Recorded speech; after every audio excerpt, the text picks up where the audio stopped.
Nesse vídeo eu quero te dar 4 dicas de como você lê a Bíblia, né?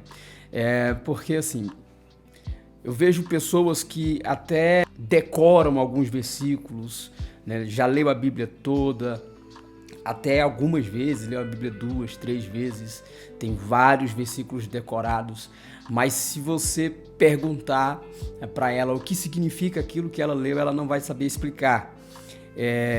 Então, apenas decorar versículos não é o mais importante. O importante é você entender o que você leu. Então, eu vou dar 4 dicas básicas aqui.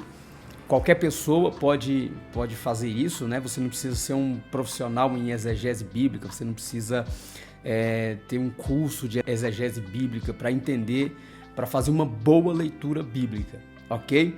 Então, se liga aí nessas 4 dicas que eu vou passar para você agora. A primeira dica é delimitar um perícope. Delimitar um perícope. O que é isso? É você identificar onde começa o texto e onde termina o texto, né? Essas Bíblias mais novas, né, essas versões mais modernas, elas já têm a sua perícope ali bem delimitada. Mas é possível que haja um erro ali no início da perícope, então você vai fazer uma leitura do texto, você vai identificar onde o texto começa e onde ele termina, né? Então, delimitar um perícope é identificar onde começa e onde termina, beleza? Você delimitou um perícope, esse é o primeiro ponto. O segundo ponto é estruturar o texto. Então, você delimitou o perícope. Você já sabe onde o texto começa e sabe onde o texto termina. O que você vai fazer agora é estruturar o texto. O que é estruturar o texto? Você vai ler o texto compassadamente, pegando expressão por expressão, né, para você entender o que o texto está dizendo, né, quais as expressões importantes para definir o sentido daquele texto. Ok? Então você vai estruturar esse texto, pegar as palavras, aquelas palavras que você não consegue entender, você vai num dicionário bíblico, um dicionário em português, para que você possa entender, né, o sentido daquela palavra. Então, quantas vezes a gente passa pelo texto bíblico, né? Você está lendo ali o texto bíblico, você não entendeu uma determinada palavra, uma determinada expressão e continua a leitura assim mesmo. Isso não é importante, isso não é saudável para a sua leitura bíblica, para a sua compreensão do texto bíblico. Então, se você não entendeu, vai num dicionário. Se você não tem um dicionário bíblico, um bom dicionário bíblico, você pode ir na internet mesmo, pesquisa na internet o significado daquela palavra e só depois que você conseguiu entender o significado daquela palavra, você dá continuidade à sua leitura, ok? Então, estruturar o texto. Separar expressão por expressão, buscar entender o que aquela expressão, aquela palavra quer dizer. Então, beleza? Terceira dica é ler em versões diferentes. Se você tiver condições de ter pelo menos 3 versões diferentes da Bíblia, vai ser muito bom para a sua exegese, para o seu entendimento do texto. Eu gosto de usar a NVI e a Almeida Revista Atualizada. São as 2 versões que eu mais uso, mas eu também tenho Corrigida, eu tenho Bíblia Judaica, eu busco a King James, então eu busco várias outras versões quando eu vou fazer uma exegese de um texto, quando eu quero entender um texto, quando eu vou pregar, quando eu vou ensinar. Então, buscar versões diferentes vai te dar uma amplitude, vai abrir a sua mente, vai te dar uma visão mais clara do texto, ok? A quarta dica é ler os textos correlacionados, para você identificar ali as intervenções àquele texto, né? Por exemplo, você vai ter, principalmente nos 4 evangelhos, você vai ter muita intervenção. Por quê? Porque um evangelista vai narrar um assunto, né, a partir de uma ótica. O outro evangelista vai narrar o mesmo assunto com alguns detalhes diferentes daquele outro. Eu quero dar um exemplo para você. Tá aqui a a minha Bíblia preferida aqui. Essa aqui é Almeida Revista Atualizada. A bicha tá surradinha, mandei fazer até uma capa para ela aqui. Até a capa que eu mandei fazer já tá bem surrada, né? Ela é a Bíblia que eu mais gosto de usar para fazer exegese, para estudar, aquela toda marcada, olha só. Olha aí. Muito boa. O exemplo que eu vou dar para você está no texto de Mateus, no capítulo 15. Mateus capítulo 15, versículo 21, que vai falar da mulher cananeia. Esse mesmo texto também vai estar em Marcos capítulo 7, versículos 24 a 30. Então, em Mateus, né, ele chama ela de mulher cananeia, e ele vai dizer que essa mulher, ela vem clamando atrás de Jesus, olha. E eis que uma mulher cananeia que viera daquelas regiões clamava: Senhor, filho de Davi, tem compaixão de mim, minha filha está horrivelmente endemoniada. Ele, porém, não lhe respondeu palavra. E os seus discípulos, aproximando, rogaram-se: despede-a, pois vem clamando atrás de nós. Ok? Despede-a, pois vem clamando atrás de nós. Vamos para Marcos capítulo 7. Marcos capítulo 7, a partir do 24. Cadê 24? Olha só. Levantando-se, partiu dali para as terras de Tiro e Sidom.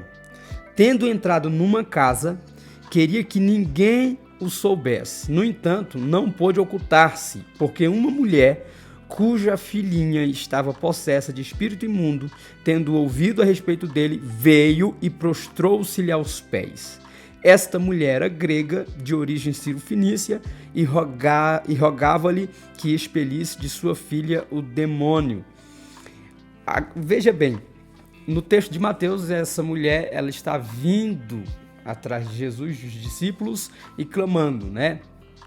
Tem misericórdia, minha filha, tem misericórdia. Já no texto de Marcos, Jesus entrou em uma casa, porque não queria que ninguém soubesse que ele estava ali, mas não pôde ocultar-se porque a mulher veio e prostrou-se aos seus pés.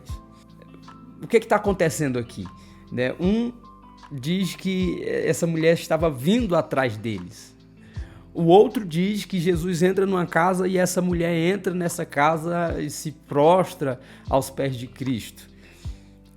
O que está havendo uma contradição aqui? Na realidade, não. Na realidade, um texto complementa o outro, porque se você pega o texto de Mateus, você entende que essa mulher vem clamando, né, atrás de Jesus e os discípulos clamando por misericórdia, e dando continuidade a esta visão, ele entra numa casa e a mulher entra atrás, vai em busca dele nessa casa. Então não há contradição. O que há aqui é um complemento, né? Se você ler os dois textos, você consegue criar a cena completa. Você vai conseguir entender a cena completa a partir dos dois textos. Então, você olhar versões diferentes, você buscar os textos correlacionados para entender essa intervenção ao texto, você vai ter uma amplitude na visão daquele texto, ok? E uma dica aqui, tá? Uma dica bônus, vamos dizer assim. Faça perguntas ao texto. Faça perguntas ao texto. Como assim? Você está lendo um texto, né, um texto bíblico, você vai começar a fazer perguntas porque você vai correr atrás de responder essas perguntas. Por exemplo, como isso aconteceu? Quando isso aconteceu? Onde aconteceu? Quem? Né? Quem escreveu? Para quem escreveu? Por que escreveu? Como que as pessoas daquela época receberam aquela palavra? Qual o sentido que esta palavra fez para aquelas pessoas naquela época? Então, essas perguntas elas são muito importantes, porque você vai entender muito melhor o que o texto bíblico está dizendo, tá? Lembrando que essas dicas elas são básicas. Qualquer pessoa, né, qualquer leitor bíblico tem condição de aplicar isso aqui e ter uma boa compreensão. Então, se você quer fazer uma exegese mais profunda, uma exegese mais criteriosa, diria mais profissional, Então você vai precisar de alguns materiais, né, além de ter aí pelo menos 3 versões da Bíblia. Você vai precisar de um léxico, né, um léxico grego. Eu tenho um léxico grego, né, o léxico grego, onde você vai pesquisar as palavras gregas e as diferentes aplicações delas dentro de determinados textos, né, o léxico. É bom também você ter um panorama bíblico. Eu tenho um panorama do Novo Testamento. Você pode buscar também um material para o Velho Testamento. Eu tenho também aqui a Bíblia trilingüe, né? Que ela vem em grego, Novo Testamento trilingüe, que vem em grego, inglês e português. Então, para você fazer algumas comparações aí também, é muito importante. Tem muita gente que usa as Bíblias de estudo. Eu, apesar de ter algumas Bíblias de estudo aqui, eu dificilmente recorro à Bíblia de estudo para poder fazer exegese. Se você gosta de usar a Bíblia de estudo, use ela como o último recurso, tá? Por quê? Porque se você vai fazer a exegese de um texto e você vai logo buscar na Bíblia de estudo, você vai ficar condicionado ao escritor, né, ao autor daquela Bíblia, entendeu? Ao comentarista daquela Bíblia. Então você já vai ter a sua exegese prejudicada por causa do pressuposto de alguém.